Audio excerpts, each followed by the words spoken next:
자, 이제 여러분 교재 20페이지 제4절 부동산의 특성입니다. 자, 특성할 때 그 성자가 뭘 의미하냐면 성질을 의미합니다. 근데 특자가 붙었네요.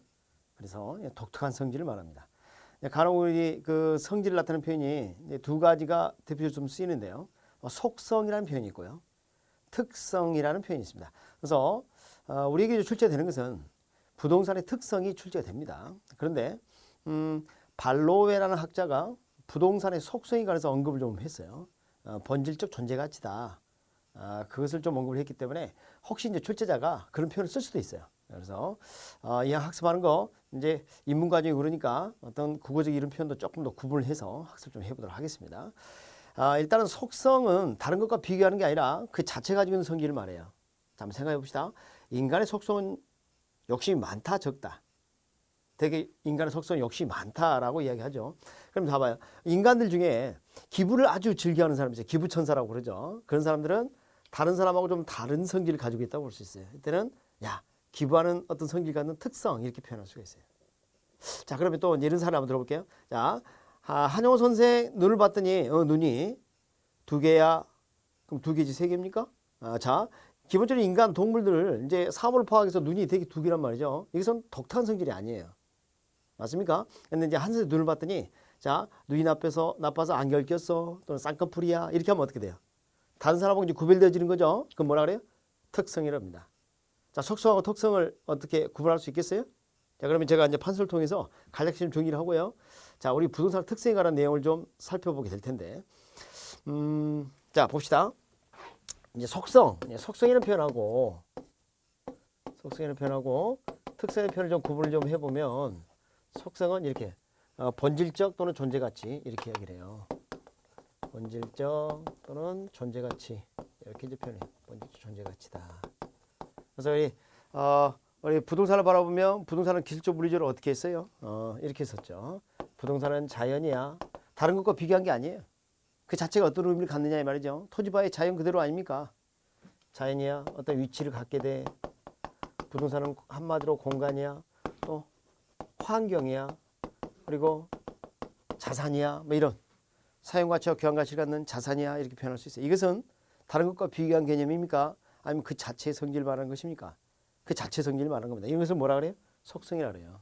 발로에게 이런 이야기 했기 때문에 한 번은 들어볼 필요가 있다. 그러나 이제 이것보다 우리가 이제 중요한 게 뭐냐면 이 특성입니다. 특성은 상대적 개념이에요. 절대적 개념이 아니라. 그래서 이제 우리 부동산의 특성이니까 자, 부동산의 특성 그러면 부동산과 대비되는 게 동산 아닙니까? 그래서 동산에 비해 부동산이 가지는 독특한 성질을 말해요. 자, 동산에 비해 부동산이 가지는 독특한 성질, 그게 뭐예요? 특성입니다. 특성. 우리 시험 문제는 특성이 출제됩니다. 특성. 그런데 말이죠. 이 특성 파트가 사실 어려워요. 그래서 입문 과정에서 이 특성이 자세한 그 파생된 성질까지 학습을 하게 되면요. 너무 힘들어요. 그래서 자, 우리 그 처음에 강의 시작할 때 입문 강의 시작할 때 제가 인사하고 강의 시작했죠. 자, 봐요. 그때 당시에 자, 첫 강의하고 두 번째 강의를 보면 제가 아웃라인 이렇게 한번 잡아드렸어요. 그러니까 뭐 시시 코너다 이렇게 말씀을 드렸는데 앞으로 배우게 될 이제 경제론이라든지 투자론, 감정평가론 내용들이 자, 이 특성의 설명에 사용이 됩니다. 근데 아직 그걸 자세히 배우지 않았어요.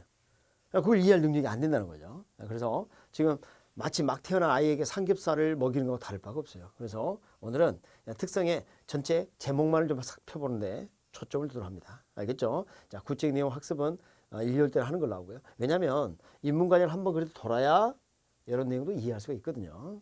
아시겠죠? 자, 그러면 특성 들어가겠습니다. 자, 부동산의 대표가 토지하고 건물입니다. 그래서 토지 특성이 있고요. 건물의 특성이 있습니다. 토지의 특성 한번 들어가도록 하겠습니다. 토지의 특성 이렇게 있고요. 자, 건물의 특성도 일단 적고 강의를 진행하도록 하겠습니다. 자, 이 토지 특성은 크게 이렇게 둘로 나눕니다. 선천적이고 본래부터 있었던 자연적 특성 이런 게 있고요. 그다음 후천적인 게 있는데요. 이게 인문적 특성입니다. 자, 봅니다. 여기는 자연이라 이렇게 돼 있고요. 여기 인문이라 돼 있어요. 여기 인자가 뭘까요? 사람이에요, 사람. 그럼 둘 중에 인간이 개입되면서 후천적으로 나타나는 특성은 어떤 걸까요? 인문적 특성입니다. 그래서 이 자연적 특성과 인문적 특성 크게 이렇게 둘로 나누는데, 자, 잘 봅니다. 이 건물을 봐봐요. 건물을 인간이 만들었어요? 본래부터 있었어요? 인간이 만들었겠죠. 그러면 자연적 특성이 있어요, 없어요? 없습니다. 그래서 이 건물은 자연적 특성을 언급할 이유가 없다는 거죠. 자연적 특성을 아예 언급하지 않습니다. 그래서 지금 우리 인문서에는 건물의 특성을 아예 기술하지 않았습니다. 뭐 그럴만 합니다. 왜냐하면 20여 년 동안 단 한 번도 출제된 바가 없기 때문이에요.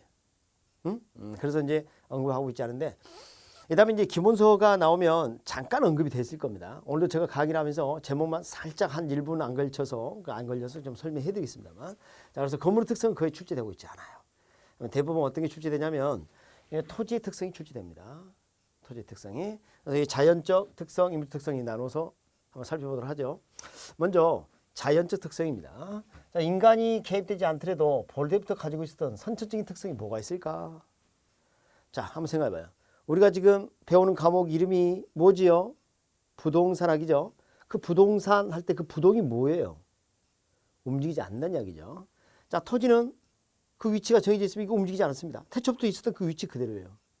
맞습니까? 이걸 뭐라 하냐면 부동성이라고 해요. 뭐라 한다? 부동성. 그래서 첫 번째 부동성의 특성, 이거 자연적 특성 첫 번째가 되겠습니다. 부동성, 움직이지 않는다. 자, 봐요. 야, 내 토지가 지금 강원도 동막골에 있는데 이 토지가 강남에 있었으면 정말 좋겠어요. 그래서 밤새 흙을 파서 옮겼습니다. 그럼 강남의 토지 소유자가 흙 치워라 그럽니다. 자, 물리적 절대 위치 바뀌어요, 안 바뀌어요? 바뀌지 않는 거죠. 그걸 뭐라 해요? 부동성이라 그래요. 어때요? 이해되십니까? 자, 그리고 여기서 이제 파생된 이야기가 여러 가지가 있어요. 그러다 보니까 부동산 시장이 특정지에 국한되는 국지적 시장으로 존재한다. 어? 막 이런 표현도 막 이제 배우게 된다는 거죠. 근데 방금 국지적 시장 이런 거 아직 안 배웠잖아요. 그죠? 그렇죠? 그러다 보니까 지금 설명하면 이해를 잘 못한단 말이죠. 그래서 오늘은 저 제목만, 부동성만 듣도록 합니다. 그것만 기억했으면 좋겠어요. 외울 거 아닙니다. 그냥 이해만 하시면 되겠어요. 두 번째. 자, 토지는 사라지지 않습니다. 영원히 존재합니다. 불개성, 비파괴성. 이것을 영속성이라고 합니다. 토지는 사라지지 않아요. 자, 생각해 봅시다. 아니, 내가 22번지 토지를 가지고 있었는데 이번에 홍수가 났어요. 물이 막 이렇게 범람하고 그래가지고 토지가 막 유실되고 그랬어요. 그래서 토지는 사라졌죠. 내 토지 없어진 거죠. 아닙니다. 자, 이 공간, 토지 공간은 영원히 존재합니다. 아시겠죠? 그래서 뭐 유실된 흙이야 복토하면 되는 거예요. 그죠? 그래서 토지 공간은 사라지지 않아요. 지구가 멸망하지 않는 한 그걸 뭐라 한다? 영속성이라 합니다. 영속성. 아시겠죠? 어때요? 이해 가십니까? 그 다음에 말이죠. 나는 진짜 땅 한 평 없어요. 그래서 밤새 집에서 거실에서 토지를 만들었어요. 불가능합니다. 그 성분 구성도 힘들고요. 어떤 위치를 점할 수가 없어요. 가보면 이미 어떤 토지가 자리를 점하고 있어요. 맞습니까? 토지는 물리적으로 만들 수 있다 없다? 없다는 겁니다. 일반 생산물로 달라요. 태초부터 존재했고요. 사라지지도 않고요. 만들 수도 없어요. 만들 수 없다는 생산 불가능성인데 한마디로 줄이면 이렇게 했어요. 부증성 이렇게 말할 수 있어요. 부증성. 생산이 불가능하다는 이야기입니다. 부증성. 그 다음에 이거 한번 생각해보도록 하죠. 내가 22번지 토지를 가지고 있습니다. 근데 요 22번지 위치에 이 토지하고 동일한 토지가 더 존재할 수는 없는 거예요. 지구상에 이 22번지 토지가 동일한 토지가 존재할 수 있다 없다? 없다. 위치가 다 다르다. 비동질성, 개별성이라고 합니다. 개별성 줄여서 뭐라 한다? 개별성이라고 해요. 개별성. 어때요? 그렇죠? 그래서 이런 거 이제 파생의 특징을 다루지 않고 제목만 지금 우리가 다루고 있습니다. 그 다음에 이제 말이죠. 내가 지금 토지를 움직이지 못하죠. 움직이지 못하다 보니까 이게 말이죠. 토지를 서로 붙어 있게 합니다. 이걸 뭐라 하냐면 인접성이라고 그래요. 서로 붙어 있게 하는 것을 뭐라 한다? 인접성. 여러분 감옥에 가면 죄수들이 모여 있어요. 그들이 솔직히 서로 문신을 하면서도 말이지 제주도 보면 문신하시는 분들 많더라고. 응? 조폭들이나 이런 분들 보면 말이죠. 같이 있는 거 그렇게 썩 좋아하지도 않을 거예요. 그래서 서로 떨어져 있고 싶지만 안 됩니다. 왜 그래요? 못 나가게 하죠. 그냥 그게 모여 있는 거예요. 그럼 봐요. 22번지 토지가 있고요. 23번지 토지가 있다 치자고요. 그럼 이 토지가 서로 붙어 있어요. 그 이유가 뭐 때문이에요? 부동성 때문입니다. 아시겠죠? 그래서 인접성 뭐 때문에 생긴다? 부동성 때문에 생긴다. 이해하시겠죠? 그렇게 볼 수가 있겠습니다. 자, 이렇게 해서 이게 자연적 특성입니다. 이렇게 5가지. 이거 말고도 적재성, 가경성, 배양성, 지력성 이런 것들이 있습니다. 근데 필요 없습니다. 출제가 거의 되지 않습니다. 아시겠죠? 자, 이 다음에 이제 파생된 그 성질은 더 학습하도록 하고요. 자, 오늘은 이제 여기까지만 일단 하고요. 자, 인문적 특성 들어가겠습니다. 인문적 특성. 자, 아까 썼던 사례를 한번 생각해 보겠습니다. 한 개의 필지가 여러 획지가 되기도 하고 여러 필지가 한 획지가 된다 이런 표현을 들어본 적이 있었죠. 자, 봅시다. 예를 들어서 24번지, 25번지, 26번지 필지가 있었는데 이걸 한 가지 용도로 이용했어요. 같은 용도로 이렇게 이용하는 이용을 병합 이용이라 합니다. 병합 바꾸면 뭐예요? 합병이죠. 같은 용도로 이렇게 이용하는 것을 뭐라 한다? 병합 이용이라 한다. 이렇게 볼 수 있어요. 근데 이건 어때요? 한 개 필지를 아까 여러 획지를 이용하는 거 보셨죠? 그런 것은 분할 이용한다 이렇게 볼 수 있어요. 그러니까 같은 용도로 병합하거나 서로 다른 용도로 분할하는 이용이 가능한 거. 요건 말이지. 토지가 스스로 그런 거예요? 인간이 그렇게 한 거예요? 인간이 그렇게 한 겁니다. 그래서 적어 보면 병합 분할 가능성 첫 번째.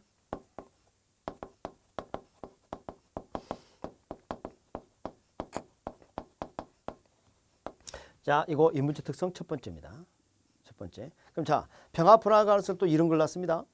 같은 용도로 병합하거나 서로 다른 용도로 분할한다는 이야기는 그 토지 용도를 다양하게 한다는 겁니다. 토지 용도를 다양하게 한다. 그래서 병합 분할 가능성은 용도의 다양성을 지원하는 역할을 합니다. 용도의 다양성을 지원하는 역할을 한다. 병합 분할 가능성은 용도의 다양성을 지원한다. 이렇게 볼 수 있어요. 자, 그러면 이제 이것도 한번 생각해보죠. 내가 가진 토지가 용도가 다양하대요. 감자 심을 수도 있고 건물 심을 수도 있는 상황입니다. 그렇다면 자, 가장 돈 되는 방법이 뭘까 생각을 해봐야 돼요. 감자 심는 게 돈 되는지 아니면 건물을 지어서 이것을 임대사업을 하는 게 더 돈이 되는지 생각을 해봐야 될 겁니다. 이렇게 용도가 다양하면 그 중에서 가장 경제적 수익을 극대화할 수 있는 이용 선택해야 할 겁니다. 그러면 이게 가장 바람직한 이용이 돼요. 근데 이 바람직한 이용을 우리 부동산학에서는 이렇게 표현을 합니다. 최유효 이용. 자, 이 다음에 이제 영어로 이제 the highest and best use예요. 그래서 최고 최선의 이용입니다. 이렇게 이용하는 걸 뭐라 한다? 최유효 이용.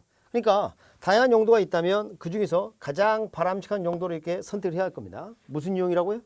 최유효 이용. 이렇게 볼 수가 있어요. 최유효 이용. 그래서 용도의 다양성은 최유효 이용의 성립 근거가 된다. 성립 근거 또는 판단 근거가 된다. 이렇게 볼 수 있어요. 자, 이거 출제됐던 것들이에요. 그래서 다시 또 출제될 수 있으니까 잘 기억을 하셔야 합니다. 자, 정리를 한번 해봅시다. 자, 병합 분할 가능성이나 용도의 다양성은 인문적 특성인데 병합 분할 가능성은 용도의 다양성을 지원하고 용도의 다양성은 최유효 이용의 성립 근거 또는 판단 근거가 된다. 자, 이거 출제된 내용이고 주의를 하셔야 합니다. 그 다음에 이제 우리가 세 번째 살펴봐야 될 게 이겁니다. 위치의 가변성입니다. 위치의 가변성. 위치의 가변성. 자, 지금 여기 뭐라 돼 있어요? 위치가 뭐 한다고요? 변한다로 돼 있죠. 그런데 말이죠. 아까 이 부동성 있죠? 이거 뭐예요? 위치가 변하지 않는 거 아닙니까? 근데 여기는 왜 위치가 변한다고 돼 있어요? 이게 무슨 말일까? 자, 생각해 봅니다. 라스베가스 있죠? 라스베가스가 원래 사막 지역이었어요. 지금 가보면 사막의 흔적도 없어요. 그렇다면 이 사막지 토지가 지가 이렇게 움직여서 도심 쪽에 가까이 오면서 이렇게 변했다 이렇게 말할 수는 없는 거예요. 다시 말하면 이 물리적 절대적 위치, 이 부동성은 물리적 또는 절대적 위치를 말하는데 이건 변화가 없는 겁니다. 변화가 없어요. 근데 이거 봐요. 이 위치는 변화도 돼 있죠. 그럼 이건 뭐냐면 이런 이야기예요. 위치 가변성이란 인문적 또는 상대적 위치의 가변성 그런 말이에요. 여기 이제 생략되어 있는 거죠. 여기 생략되어 있어요. 자, 인문적 상대적 위치가 변한다는 이야기예요. 절대적 물리적 위치가 변한 게 아니라. 라스베가스 보세요. 라스베가스가 사막 지역이 있지만 지금 봐보면 어때요? 사막 흔적을 찾아볼 수 없을 만큼 변화가 일어났습니다. 누가 그렇게 한 거예요? 인간이 그렇게 했고요. 그 위치가 달라지는 것은 아닙니다. 절대적 물리 위치로 달라지는 것은 아닙니다. 근데 이런 여건이 변했죠. 이걸 뭐라 그래? 인문적 상대적 위치로 합니다. 그래서 여기 인문적이라는 말이 나오면 자, 인간이 개입됐죠? 꼭 쓰는 표현이 있어요. 인문적인 표현에. 아주 중요합니다. 꼭 기억을 해야 합니다. 자, 인간이 개입되면 앞으로 이런 표현을 씁니다. 첫 번째, 인간의 모임이 사회죠? 사회죠. 사람 나고 돈 났죠? 경제죠. 누가 내 돈 훔쳐가요? 쫓아가서 잡아야겠네. 법, 제도, 행정적. 이렇게 세 가지 표현. 다시 한번. 인문적 그러면 이 세 가지. 사회적, 경제적, 행정적 이 표현을 쓰게 됩니다. 우선 우리 감정평가. 우리 교재의 마지막 뒷부분이 감정평가죠. 감정평가에서도 등장하는 아주 중요한 표현입니다.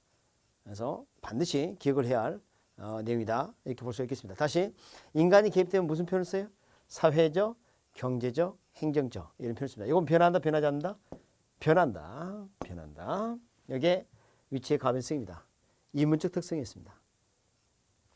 지금 토지의 특성을 선천적이고 본래부터의 자연적 특성과 후천적인 인간이 개입돼서 나타나는 인문적 특성으로 나누어서 살펴봤습니다. 여기서 반드시 한 문제 이상이 출제된다 사실 아시겠죠? 그래서 이 다음에 파생된 어떤 특징까지 정리를 하시면 그것은 이제 1, 2월 달에 할 겁니다. 더 자세히는. 그러면 반드시 한두 문제를 득점하게 된다는 거. 그리고 쉽지는 않습니다. 그래서 이 다음에 1, 2월 달에 더 살펴보도록 하죠. 자, 그리고 이 건물의 특성은 출제된 바가 없다고 그랬어요. 출제가 안 될 만해요. 한번 들어봅니다. 먼저 이 토지의 자질 특성 이것을 대비해서 설명 좀 해보면 말이죠. 먼저 토지는 부동성이지만 이 건물은 이동 가능성이 있어요. 아니 선생님 건물 어떻게 움직입니까? 잘 생각해 보세요. 이동식 주택이 있잖아요. 맞죠? 그러니까 이동식 토지는 없어요. 이동식 주택은 있어도. 자, 다시 건물을 옮기는 건 쉬운 일이 아니에요. 그렇지만 불가능한 것은 아니란 겁니다. 무슨 말인지 아시겠죠? 그러니까 완벽한 부동성이 아닌 겁니다. 이게. 그래서 이동 가능성을 갖기 때문에. 그 다음에 이제 여기 봐요. 영속성. 건물이 영원히 존재하나요? 그렇지 않죠. 비영속성을 가질 수가 있다. 그 다음에 부증성. 토지는 물리적으로 만들 수 없지만 건물은 만들 수 있죠. 생산 가능성. 그 다음에 여기 개별성. 동일한 위치에 동일한 토지는 존재하지 않지만 건물은 거의 동질성을 갖도록 만들 수 있어요. 유사한 건물을. 토지 빼고 건물만 이야기했을 때. 아시겠죠? 그 다음에 말이죠. 마지막에 이 건물은 토지를 따라서 존재할 수가 없어요. 이동을 시켰다 할지라도 어느 토지 위에 있게 된다는 겁니다. 그래서 이것은 토지와의 일체성을 갖게 되고 서로 지배 종속 관계에 있다라고도 볼 수 있어요. 이 지배 종속성이라 합니다. 출제된 바가 없습니다. 그래서 건물의 특성 말씀을 좀 드렸습니다. 자, 이렇게 해서 우리 부동산의 특성을 좀 살펴봤어요. 속성하고 좀 구분을 하셔서 학습을 해라. 이렇게 말씀드렸죠. 자, 이렇게 정리하시고. 자, 이제 여러분 교재 24쪽 부동산 경제론을 약간 좀 정리 좀 하고 이 강의를 좀 마치도록 하겠습니다. 자, 여러분 교재 24쪽 보면 부동산 경제론입니다. 자, 경제 그러면 떠오르는 게 뭐라 했죠? 돈이라 했죠. 돈이라 했습니다. 자, 그래서 오늘 강의는 포인트를 어디 두냐면 말이죠. 이 돈을 중심으로 물건을 살려는 사람을 수요자, 팔려는 사람을 공급자를 했죠. 그런데 말이죠. 이런 살려고 하는 이런 사람들의 마음을 어떻게 표현하냐면 수요라고 표현해요. 물건을 팔려고 하는 사람이 이 마음을 뭐라고 표현하냐면 공급자인데 이들의 마음을 공급이라고 표현합니다. 그래서 오늘 개념 정리를 할 건데 자, 들어봅니다.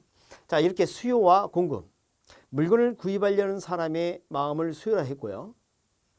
팔려고 하는 마음을 공급을 했는데 이걸 표현한 방법은 세 가지 방법이 있어요.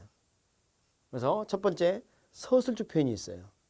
말로 표현한 거죠. 그다음 두 번째가 기하학적 표현이라고 합니다. 그래프 표현이에요. 그럼 세 번째가 수학적 표현이 있어요. 그래서 이렇게 세 가지 표현 방법이 있습니다. 그래서 오늘 일단은 뭐 수학적 표현을 자세히 오늘 배우진 않겠지만 이따가 제가 함수 관계를 설명하면서 잠깐 좀 말씀을 드릴 텐데 가장 중요한 것은 어떤 거냐면요. 두 번째 있는 기하학적 표현이에요. 그래프 표현입니다. 자, 지금 그래프 나온다니까 상당히 당황했어요. 딱 눈빛 보니까 말이죠. 그래서 오늘 정말 인문 강의가 어떤 것인지 진술을 보여드릴 겁니다. 가장 기초부터 합니다. 가장 기초부터. 그래서 일단 강의를 진행하면서 제가 어떤 수학적 표현 이런 것들도 마찬가지 가장 기초적인 것을 좀 다뤄드릴 테니까 강의 빠지지 않고 잘 들으시면 이런 게 다 쉽게 느껴질 겁니다. 아시겠죠? 자, 경제론 들어가서 먼저 우리 수요와 공급의 정의 서술적 표현을 먼저 좀 살펴보도록 하겠습니다. 먼저 이렇게 수요라는 표현이 있고요. 두 번째 공급을 하는 표현이 있는데요. 수요는 영어로 demand라고 합니다. demand. 공급은 영어로 supply. 자, 여기 봅니다. 이 D라는 표현하고요. S라는 표현 요거 기억했으면 좋겠어요. 자, demand라는 단어의 그 스페링을 다 암기할 필요는 없어요. 그러실 필요 없고요.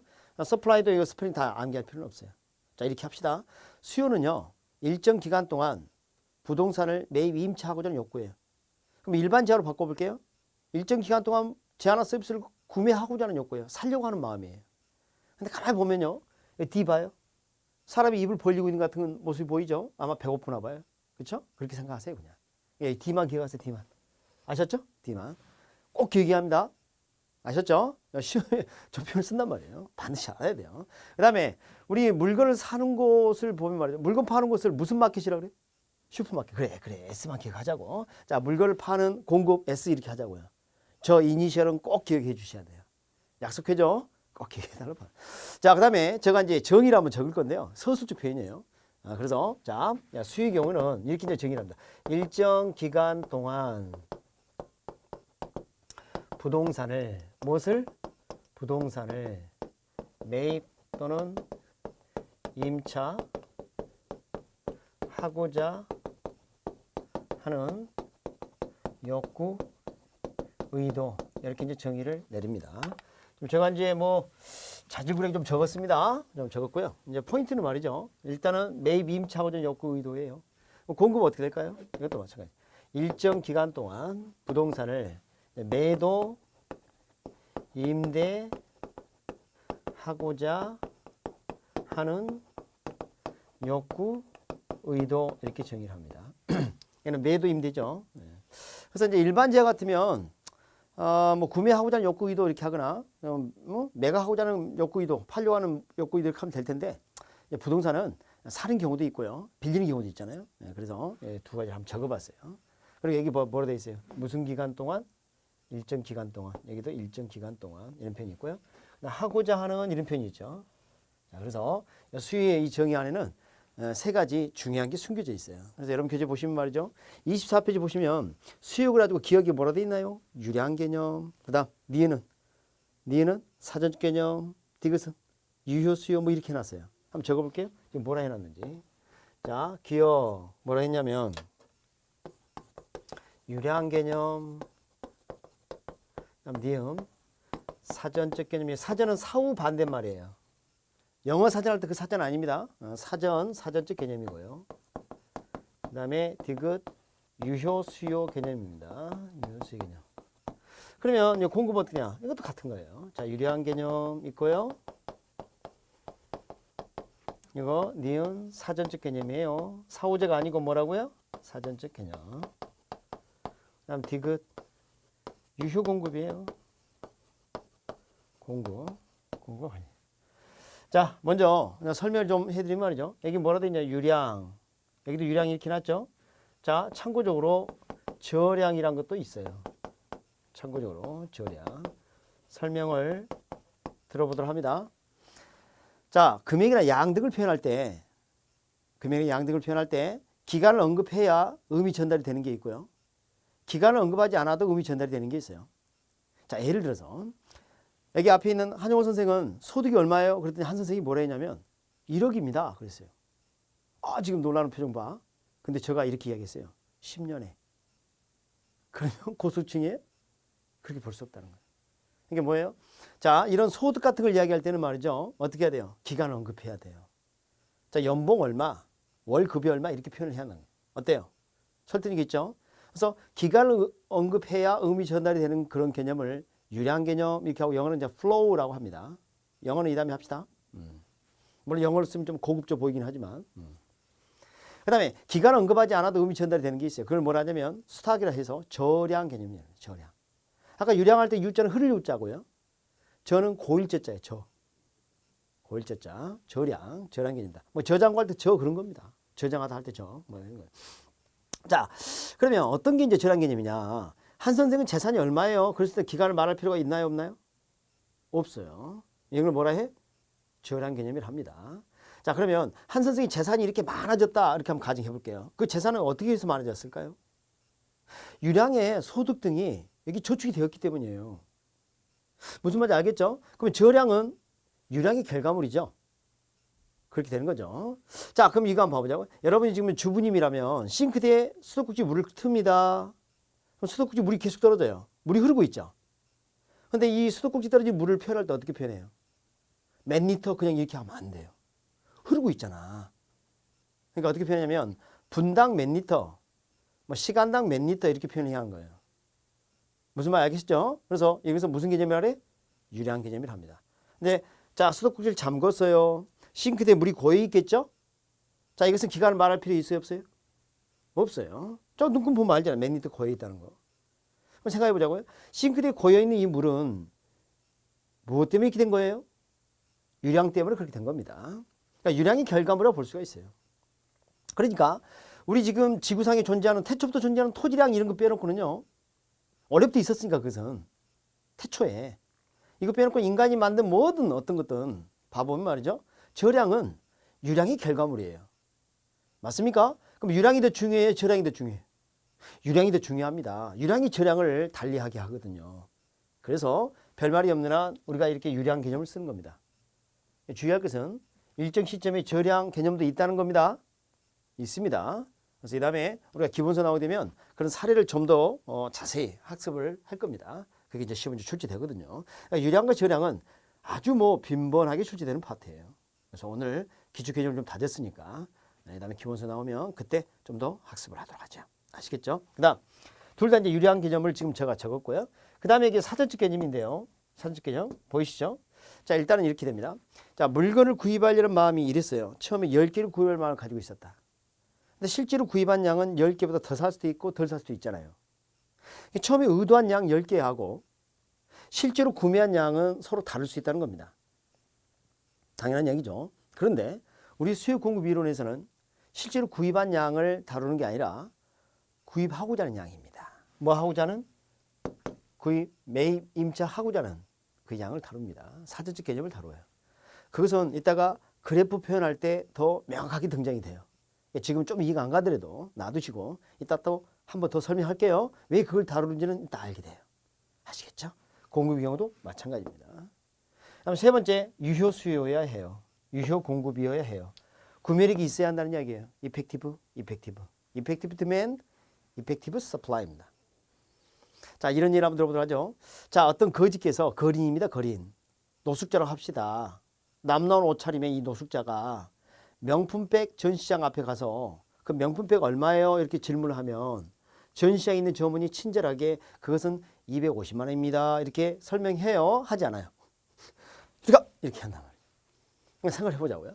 자, 시장에 공급자가 관심을 가질 수 있는 사람은 구입할 능력이 있는 자여야 한다. 구입할 능력이 없어도 된다. 있어야 한다는 거예요.